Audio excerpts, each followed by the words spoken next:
Magandang araw sa iyo kapatid. Sa umaga ito ay tunghayan natin na sinasabi ng Biblia patungkol sa pagsunod sa ating Panginoong Hesus. Magiging maayos na po ba lahat or may magagalit pa rin po kaya sa atin?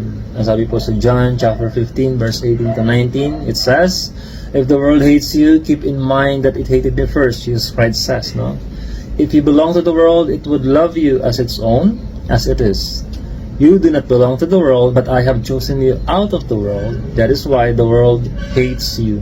Malinaw na sinasabi po natin Panginoong Hesus, sa atin po pagsunod sa Kanya, hindi ibig sabihin okay na lahat. Meron at meron pa rin pong magagalit sa atin, sa ating pong paggawa ng mabuti.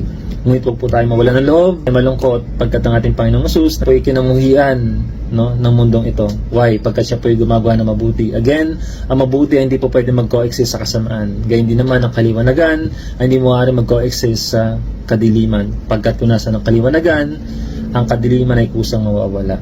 Manalangin po tayo.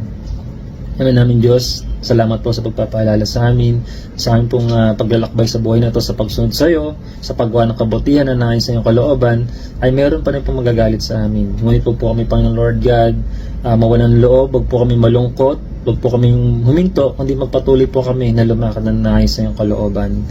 At kami po kahabagan mo, kaawaan mo, na patuloy na mabuhay, Panginoon, na sumusunod sa iyo. Sa iyo pong papuri, pasasalamat at pagsamba. In Jesus' mighty name we pray. Amen and amen.